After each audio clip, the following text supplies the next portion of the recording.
जुर्म करने के लिए, आइडियाज हासिल करने के लिए ये जरूरी नहीं है कि आप कितने पढ़े लिखे हैं, आपका क्या नाम है या आप कहाँ रहते हैं, क्योंकि जब एक बार आप गलत चीजों के बारे में सोचना शुरू कर देते हैं तो आप सोचते ही चले जाते हैं। आज की कहानी है 4 युवकों की जो 10वीं फेल हैं, लेकिन जो ये काम करने जा रहे थे, जब इसका सच सामने आया तो पुलिस भी हैरान, बड़ी बड़ी इन्वेस्टिगेटिव एजेंसी भी हैरान, अच्छे पढ़े लिखे लोग भी हैरान।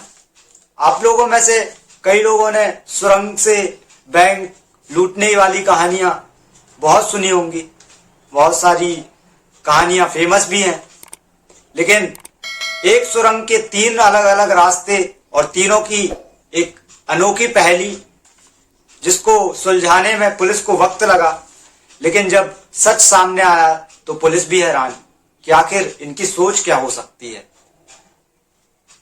आज की कहानी है यूपी के 4 युवकों की जो 10वीं फेल, बुलंदशहर के रहने वाले। उनमें से इनका प्रमुख या सरगना या बॉस, उसका नाम अमन खान। कोई पहले इसका ब्रिलियंट बैकग्राउंड नहीं, अच्छे खासे परिवार से था, कुछ काम धंधा चला नहीं, कुछ थोड़ा मोटा काम करता था, चला नहीं। तब इसके दिमाग में आया कि बाहर चलते हैं, कुछ नया करते हैं जिससे कि जल्द से जल्द पैसे कमाए जा सकें। इसी सोच को लेकर अमन एक बार अपने घर से, बुलंदशहर से बाहर निकल जाता है। कई शहर घूमता है, दिल्ली जाता है, मुंबई जाता है, पंजाब जाता है, राजस्थान जाता है, फिर उसके बाद राजस्थान में जयपुर में पहुंचता है। जब ये जयपुर में पहुंचता है तो एक बार ये जयपुर के एक इलाके में, जिसका नाम है अंबावाड़ी इलाका, वहां से ये गुजर रहा था। तब अमन को वहां गुजरने के दौरान ऐसा लगा कि उसको उसकी मंजिल मिल गई है। कि ये अंबावाड़ी इलाका, मैं आपको बता दूं, एक सब्जी मंडी, आसपास कारोबारियों की दुकान है, व्यापारी का पूरा वहां पर मजमा रहता है, आप जैसे देखते होंगे सब्जी मंडी में। तब अमन खान देखता है कि वहां पर एक बैंक है जिसका नाम है SBI बैंक। उसके थोड़ा सा आगे अमन जाता है, तब उसको एक जेवर की दुकान दिखाई देती है।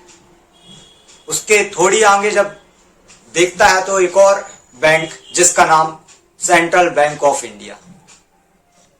अब अमन खान समझ चुका था कि उसे क्या करना है और कैसे करना है। यहीं से इसके दिमाग की उपज शुरू होती है। अमन खान फिर वापस अपने शहर बुलंदशहर आता है और अपने 3 साथियों से अपने प्लान के बारे में बताता है।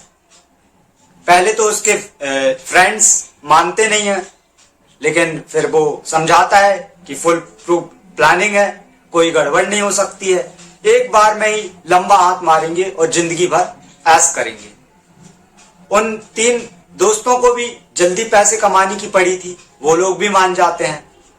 अब चारों लोग बुलंदशहर से राजस्थान आ जाते हैं, राजस्थान के जयपुर में। एक किराए से कमरा लेते हैं, किराए से कमरे लेके वहां पर रहने लगते हैं।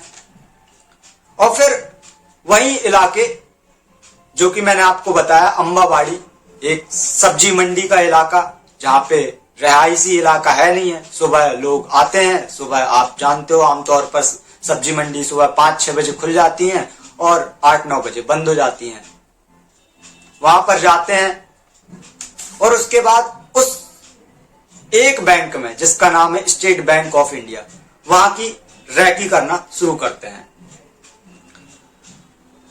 अब इन लोग का ये था कि स्टेट बैंक ऑफ इंडिया में जाके पहले रैकी की जाए, वहां पे क्या है, कैसा है, स्ट्रॉन्ग रूम है कि नहीं है, लॉकर रूम है कि नहीं है, क्या कैसी सुविधा है, किस जगह पे स्ट्रॉन्ग लॉकर रूम रखे हैं, क्या यहाँ पे खोल सकते हैं। तो ये अपने एक आम आदमी की तरह बैंक में किसी न किसी बहाने से जाया करते थे, और जो वहां पर लॉकर रूम के साइड आने जाने वाले लोग रहा करते थे, उनको ये अक्सर देखा करते थे। इनको बैंक में अकाउंट खुलवाना नहीं था, क्योंकि इनको पता था कि आगे की प्लानिंग क्या है।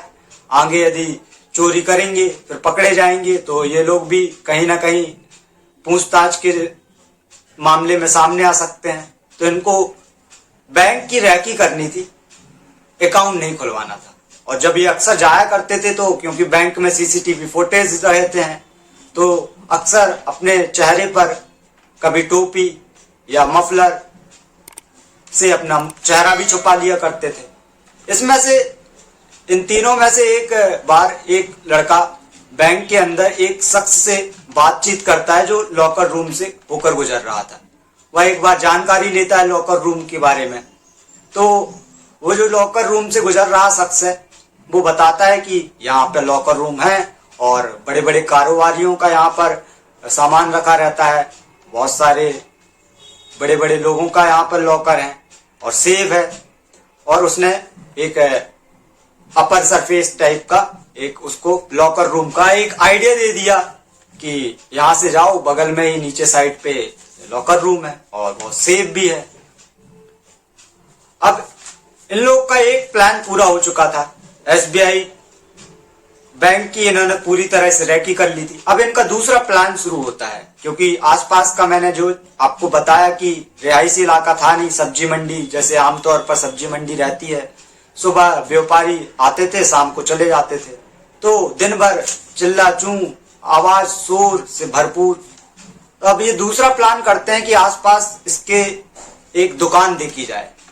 अब ये दुकान ढूंढते हैं आसपास वहां पे, तो इनको इत्तेफाक से वहां पर एक दुकान मिल जाती है और ये दुकान जिसकी थी उससे बताते हैं कि हम यहाँ पर खाद का धंधा करेंगे, इसके लिए हमको दुकान चाहिए है। क्योंकि आप जानते हैं कि खाद के धंधे में बोरियां भी इस्तेमाल होती हैं और इसके आगे की जो ये प्लानिंग करने वाले थे इससे कहीं ना कहीं वो लिंक था, तो बहुत सोच समझ के ये काम कर रहे थे। और दूसरा इनको बेसमेंट वाली दुकान चाहिए थी। बेसमेंट आमतौर पर आप देखते होंगे सब्जी मंडी में बेसमेंट रहता है तो अनाज और बहुत सारी साग सब्जियां रखने के लिए जगह दी जाती है दुकानों में। तो इन्होंने जानबूझकर एक बेसमेंट वाली दुकान ली। 13,000 पर इन्होंने एक वहां पर किराए की दुकान ले ली, खाद की दुकान के नाम से। बाकायदा इन्होंने खाद के नाम से एक बोर्ड भी लगवाया और कुछ खाद की बोरियां भी रखवाई, वो जो फसलों में आप डालते हैं कि आए कोई और खाद की बोरियां ले और अपने फसलों में डाले। तो इस तरह से दुकान ले ली इन्होंने। दूसरा टारगेट हो गया इनका पूरा। अब कुछ दिन ये दुकान पर बैठते हैं और आसपास के नजारे को टारगेट करते हैं, देखते हैं कि कौन कितने टाइम आ रहा है, क्या सब्जी का मंडी का वातावरण रहता है। तो इन्होंने देखा कि दिन भर लोग रहते हैं, शाम को अमूमन कोई नहीं रहता है। क्योंकि इन्होंने जिस दुकान में किराए से ले रखी थी इन्होंने, क्योंकि वो बेसमेंट था, तो इनको 10 मीटर से वहां से एक गड्ढा करना शुरू करते हैं। और मैं आपको बता दूं जहां पर इन्होंने दुकान ली थी वहां से एसबीआई बैंक तक की दूरी 300 मीटर थी। तो अब इनको वहां से 300 मीटर की नीचे से गड्ढा करना शुरू करते हैं, सुरंग बनाना शुरू करते हैं। करीब ये 4 से 4.5 महीने तक सुरंग बनाते रहते हैं। मतलब 4 महीने तक ये गड्ढे नीचे से एक सुरंग बना रहे थे। अच्छा, ये भी था इनके कि आप नीचे आप खुदाई करते हैं तो ये तो जरूरी नहीं है कि आप किस डायरेक्शन पर जा रहे हैं।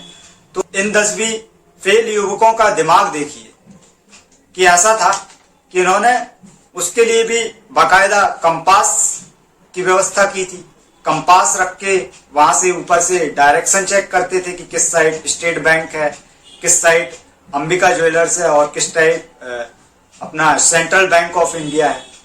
और साथ ही साथ गूगल मैप का भी यूज करते थे कि वहां पर नीचे सुरंग से देखते थे कि किस तरफ स्टेट बैंक ऑफ इंडिया है, सही डायरेक्शन में हम खोद रहे हैं कि नहीं खोद रहे हैं। तो इतना दिमाग आप सोचिए। अच्छा, कभी ये भी था क्योंकि अब ये सब्जी मंडी में इनकी दुकान थी, अब ये सब्जी मंडी हाउस में बैठे हुए थे, तो अक्सर दुकान भी खोली थी इन्होंने खाद की, तो अक्सर लोग आ जाया करते थे खाद खरीदने के लिए। तो अब क्योंकि इनका खुदाई का काम चलता था तो कहीं पकड़ने न पाए, इसके लिए इन्होंने एक और दिमाग लगाया। ये दिमाग कि इन्होंने एक वाईफाई वाली रिंग बेल ली। क्योंकि 4 लोग थे तो 2 लोग काउंटर पे बैठा करते थे और 2 लोग खुदाई किया करते थे। जब 2 लोग थक जाया करते थे तो फिर 2 लोग जाया करते थे। और इसी बीच में यदि कोई दुकान में आ गया ग्राहक तो उसको समझने में पाए कि यहाँ पर कुछ खुदाई चल रही है, तो उसके लिए इन्होंने वाईफाई भी लेके रखा था, जिससे कि कोई आता तो जो काउंटर में बैठे लोग रहते 2 लोग, वो एक बेल बजा देते थे, तो जो खुदाई कर रहे वहां पे 2 लोग होते थे वे सावचेत हो जाते थे और उनको मैसेज मिल जाता था कि आप खुदाई का काम बंद कर दो और चौकन्ने हो जाओ। और जैसे ही ग्राहक जाता था तो 2 बेल बजा देते थे, तो वो लोग समझ जाते थे कि अब खतरा टल गया है, अब अपना काम फिर से शुरू कर सकते हैं। इस तरह का दिमाग। अच्छा, और एक और दिमाग इन्होंने लगाया था कि जिस किराए के मकान पर ये रहते थे और जिस दुकान को इन्होंने किराए पर लेके रखा था, ये अपने पर्सनल नंबर यूज नहीं किया करते थे। इसलिए क्योंकि इनको पता था कि कभी चोरी हुई और इस सुरंग का राज खुला तो नंबर भी ट्रैकिंग हो सकती है और उसके थ्रू हम पकड़े जा सकते हैं। तो जब भी ये अपने किराए के घर पर जाते तो अपने मोबाइल से सिम निकाल देते और दुकान पर आते तो भी अपना मोबाइल से सिम निकाल देते थे। और कभी इस बीच में इनको रिश्तेदारों या घर में बात करनी होती थी तो वहीं पे एक पास का इलाका इन्होंने चुन रखा था, दिल्ली गेट, वहां पर जाते और अपने मोबाइल में अपना पर्सनल सिम फंसाकर वहां पर बात करते और फिर उसी टाइम पे निकाल कर सिम जेब में रख लेते थे। तो इतना दिमाग था और 10वीं फेल थे। 4 महीने करीब बीत जाते हैं। अब इन लोग का प्लान ये था, क्योंकि 25 अभी जो 26 जनवरी बीती है, 26 जनवरी क्योंकि फ्राइडे था और उसके बाद 27 जनवरी सैटरडे और फिर 28 जनवरी संडे, मतलब 3 दिन रेगुलर छुट्टी थी बैंकों की। तो इनका प्लान ये था कि हम 26 तारीख तक स्टेट बैंक ऑफ इंडिया के नीचे पहुंच जाएंगे लॉकर रूम तक, और 25 जनवरी तक ये लोग 12 फीट बचा हुआ था स्टेट बैंक ऑफ इंडिया के पहुंच गए थे। और इनका ये था कि 12 फीट की हम खुदाई 1 से 2 दिन में कर लेंगे और प्लान ये था कि 26 जनवरी को हम लॉकर रूम पर पहुंच जाएंगे। लेकिन अचानक एक शाम पहले 26 जनवरी के ठीक 25 जनवरी को अचानक से, अब क्योंकि वहां पर सब्जी मंडी है, सुबह सुबह व्यापारी आते हैं और 3-4 ट्रक या ट्रैक्टर आते हैं खाली, और एक व्यापारी के यहां से आलू वहां पे उस ट्रैक्टर में भरा जाता है और वो वहां से निकल रहे थे। लेकिन उनमें से एक ट्रैक्टर अचानक से जमीन में धंस जाता है, उसका चक्का धंस जाता है, फंस जाता है। तो ड्राइवर और उसके कुछ हेल्पर वहां पर उसको निकालने की कोशिश करते हैं, क्योंकि जाम भी लग रहा था सब्जी मंडी में, तो वो निकालने की कोशिश करते हैं कुछ। अब उनका ये था कि कैसे भी उसको गड्ढे से मिट्टी निकालते हैं। तो जैसे ही वो मिट्टी निकालते थे और ट्रैक्टर का जो चक्का था वो नीचे और धंसते जा रहा। अब उन लोग को समझ में नहीं आया। अब थोड़ी देर और उन्होंने जब मिट्टी निकाली तो ट्रैक्टर का चक्का पूरी तरह से धंस गया नीचे, और नीचे होल। अब लोगों को समझ में नहीं आ रहा ये कौन सा होल है। लोगों को लगा शायद कोई सीवर या पाइपलाइन रही होगी जो कभी नहीं बन पाई होगी, इसी तरह छूट गई है। लेकिन अब क्योंकि वो चक्का पूरी तरह फंस गया था, क्रेन को बुलवाया गया, क्रेन के थ्रू उस ट्रैक्टर के चक्के को निकाला गया। ट्रैक्टर निकला, फिर आम रास्ता हुआ, लेकिन फिर वहां पर होल बन गया था। तो लोगों ने वहां पर देखा नीचे जाके तो एक पूरी सुरंग, वहां पर हथियार, औजार, मैप, जो आज की खुदाई के जमाने के सारे उपकरण वहां पर मौजूद। तो लोगों को लगा कि शायद ये किसी पुराने जमाने की सुरंग है, अंग्रेजों की, जो रह गई है। और इसी बीच में लोगों के बीच में हड़कंप भी मच गया। उन्हीं में से किसी एक ने, व्यापारी ने, पुलिस को फोन लगा दिया। पुलिस वहां पर आई। पुलिस ने देखा कि यहाँ तो पूरा सुरंग बनी हुई है। पुलिस नीचे उतरी तो अब वहां पर उनको मैप भी मिला और कंपास भी मिले, फावड़ा मिले, और बहुत सारी चीजें जो उपकरण की खुदाई के लिए यूज होती हैं वो सारी मिली। अब उन्होंने चलना शुरू किया सुरंग के रास्ते में। अब क्योंकि जहां पर ये सुरंग बनी थी 3 रास्ते थे, उन्होंने चौड़ाई वाले रास्ते पर चलना शुरू किया। तो वो चलते चलते उसी दुकान पर पहुंच गए जिस दुकान से ये खुदाई का काम शुरू हुआ था। अच्छा, कुछ देर पहले तक जब ये पुलिस वहां पर आई थी और ये छानबीन हो रही थी और वहां पर पुलिस चेक कर रही थी, तो कुछ देर पहले तक ये अमन नाम का लड़का उसी के बगल में एक चाय की दुकान रहा करती है, तो वहां पर खड़ा हुआ था। और वो चाय वाला इसको इतने अच्छे से इसलिए जानता था क्योंकि ये अक्सर वो कहता था कि ये जरूरत से ज्यादा टोपी और मास्क लगाए रहता है, क्योंकि आपको पता है कि जब चीजें नॉर्मल हो तो ऐसे किसी को देखकर अजीब लगता है, तो वो इसलिए उसको पहचानता था। और वो उसी के पास खड़ा हुआ था जब पुलिस आई, लेकिन जब तक वो पुलिस वहां पर दुकान पर पहुंची वो भाग गया। अब पुलिस वाले वहां से निकल के पूछते हैं चाय वाले की दुकान पर कि ये दुकान किसकी है, तब वो बताता है कि सर अब भी तो आप लोगों के आने के 5 मिनट पहले खड़ा हुआ था, लेकिन जैसे ही आप लोग आए उससे पहले ये छूमंतर हो गया। अब पुलिस ने तुरंत उसका हुलिया देख के उस पे आसपास के थानों में भेजा और पुलिस को अलर्ट किया, तो कुछ 2-2.5 किलोमीटर बाद अमन खान पकड़ा गया। अच्छा, अब ये था कि सुबह 6 बजे 7 बजे की बात थी, तो सुबह 6 बजे 7 बजे क्योंकि अमन आ गया था और इसके 3 दोस्त और आने बाकी थे, तो इसी बीच में पुलिस भी आ गई थी, तो इसको पता था। तो अमन ने उन 3 अपने व्यक्तियों को पहले ही अलर्ट कर दिया था, तो वो सब्जी मंडी नहीं पहुंच पाए थे। अब पकड़ा गया अमन खान सरगना। जब उससे पूछा गया कि ये क्या है, और ये 3 एक सुरंग के 3 अलग अलग रास्ते, क्योंकि पुलिस को भी समझ में नहीं आ रहा था कि इसका मकसद क्या हो सकता है। एक सुरंग का रास्ता तो ठीक है, समझ में आता है कि स्टेट बैंक में जा रहा है, लेकिन दूसरा और तीसरा रास्ता कहाँ जा रहा है पुलिस भी समझ नहीं पा रही थी। तब अमन खान बताता है कि हमने 3 रास्ते इसलिए बनाए थे क्योंकि आमतौर पर हम जब इतना खुदाई कर रहे हैं, जब हम एक चोरी को अंजाम दे रहे हैं सुरंग के थ्रू, तो क्यों ना हम स्टेट बैंक के साथ साथ ज्वेलर की शॉप में भी ढाबा बोलें, वहां से भी कुछ माल निकाल लें, और उसके बाद में ही सेंट्रल बैंक था वहां से भी कुछ माल निकाल लें, ताकि एक ही बार में हम सारा पैसा निकाल के ऐश भरी जिंदगी जिए, बार बार की जिंदगी जीना नहीं पड़ेगा। क्योंकि हमने इतनी मेहनत की तो आस पास पे तीनों चीजें थी, हमको लगा कि तीनों पे हाथ मारना चाहिए एक साथ और साफ करेंगे और जिंदगी फिर बाद में ऐश से जीतेगी, ऐश से कटेगी। तब पुलिस को समझ में आया कि एक सुरंग बनाने के क्या क्या 3 रास्ते हैं।